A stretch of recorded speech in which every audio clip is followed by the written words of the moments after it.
Hello po!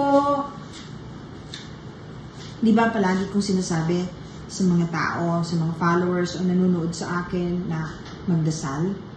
May kinalaman po kasi ang panalangin o prayers sa panahon ngayon na naunawaan na ng marami. Hindi lahat, hindi lahat ng tao naiintindihan yan. Yung palagi kong sinasabi sa inyo, katulad nitong painting na to, yan pong nakikita ninyo dyan, light workers sila, tapos yung nakikita ninyo parang guhit na kulay gold po yan, yan po ay energy. Yung nandito naman po sa taas, yan po ay frequency. Nakikita ko po yan. Nakikita ko yung energy o frequency o kulay ng bawat city from the plane pag nasa aeroplano ko. Nung araw, hindi ko yung pinapansin. Na-realize ko na depende sa kulay ng lugar na natatanaw ko from the plane kung ano ang klaseng lugar meron yung kulay na yun. Katulad nung Alabang, nung araw, wala pa pong mga bahay dyan. Wala pang yung maski po yung area na papuntang Cavite kasi nadadaan ko yan, tapos yung papuntang DF Homes, ano po, yung Paranaque. Nakikita ko yung kulay nung Alabang. Kinumpara ko yung kulay ng Alabang noon, parang maraming gold specks. Kasi ang Quezon City may kulay din po yan eh. Pero ang madalas kasi madaanan kasi nasa corridor ng pagka nasa aeroplano ka, pagka dumungaw ka, yung lugar na yun kasi malapit nga po sa airport, local, domestic flight or international flight. Nagandang-ganda ako sa kulay ng Alabang. After 10 years, na-realize ko na lahat pala ng nakikita kong lugar na ganun ang kulay ay progressive. Isipin niyo po, nauna ng dihamak ang Quezon City. Pero naunahan ang todo-todo ng Alabang yung Quezon City at that time. Ang ganda rin po ng Quezon City at tayo bihira yung lumulubog ngayon lang. Pero kumpara mo sa Makati, yung kulay puno ng Alabang ay maraming ginto-ginto na nagbo-blue, basta ang ganda-ganda. Para pong may sunset na maraming ginto. Anyway, yung pala po, kaya ganoon, kasi mas madaling magiging progressive. Yung progression ng lugar na yon ay mas mabilis ang pag-angat. Katulad din po, kasi magkapareho ng kulay nung that time, kahit wala pang laman ang Alabang, kakulay niya Makati. Ganun po. So, yun po ang explanation ko doon sa mga kulay na nakikita ko. May kinalaman po kasi ang kulay, ang energy at frequency sa lahat ng bagay. Katulad po ng sa radyo, di ba? Para hindi ma-static. Pag iniikot ninyo, nung araw kasi puro radyo eh. Iniikot ninyo yung dial hanggang makuha ninyo na malinaw. Ako po, nandun ako palagi sa may malinaw. Meron po akong frequency na daladala ng pagkatao ko na madali kong makuha yung signal, ika nga. Yun po ang kaibahan ko dun sa normal na tao. Yun lang naman po, hindi naman, isipin ninyo, pinananak akong ganito, pero wala naman pong value para sa akin, hindi naman, ngayon ko na lang kinukwento kasi nga, napapanahon na. Dahil ang dami-dami ng bukas, ang dami-dami ng mga tao na nakakaunawa at that are into this. Lahat ng bagay po ay may enerhiya. Lahat ng bagay ay may kulay at may frequency.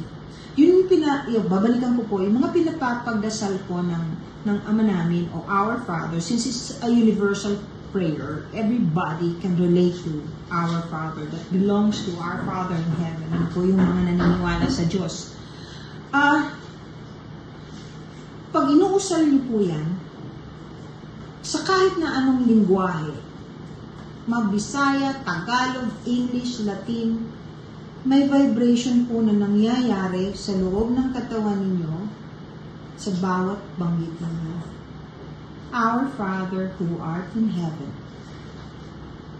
Crown chakra na po yan.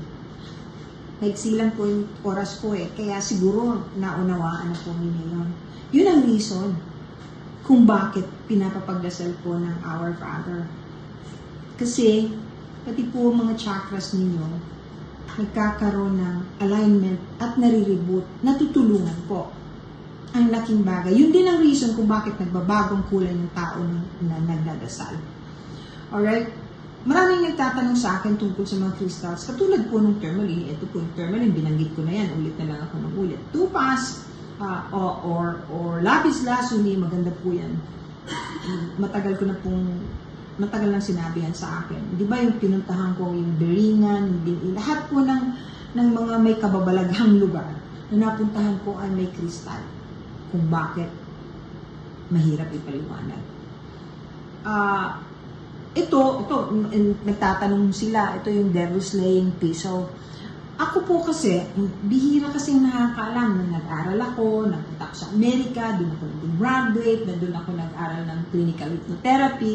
Nagpunta rin po ako ng India, ng Mumbai, ng Nepal. Nag-attend po ako nung summit. Yung lahat ng mga monks, magkakaroon ng congregation, magkikita-kita. Tapos dun sa temple, pinakamalaki sa India. Lahat po yan nag-chant. Ano po ba yung dasal nila? Ulit lang po yun ng ulit.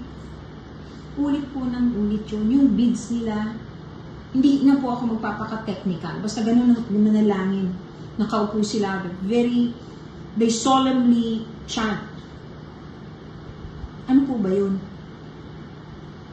Katulad din po yun ng ginawa ng Israelites at ng mga priest sa wall of Jericho. Alam niyo ba yun? Nasa Bible yun eh. Ang storya noon, kung babasahin lang, nag-iba on the 7th day yung wall na yun. Araw-araw sila na nag-chant o nagdadasal doon at nagmamarcha. Alam niyo yung pagmarcha? Vibration po yun. On the 7th day, yung trumpet naman po. Tumatayo po yung balahibo ko pag kinukwento ko. Light. Galing yan kay Ama. Sound. Yung vibration. Frequency. Yun po yun. Wala silang ginawa, kundi yun lang magmarcha. On the 7th day. Every day. Dasal. Marcha. Tapos on the 7th day, trumpet. Giba ang wall of Jericho.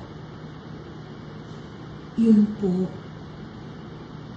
ang energy, ang frequency at sound na napaka-importante na akala ng iba, kwento lang.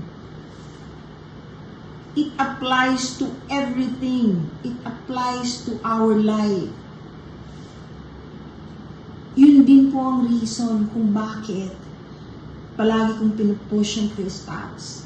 Nung mag-attend po ako, yung mga monks, yung ginagawa po nila, napakasarap pakinggan, nandun ka, yung vibration at saka kung gaano kakapal yung frequency at dahil doon sa sound ng pag-chant nila, naku po,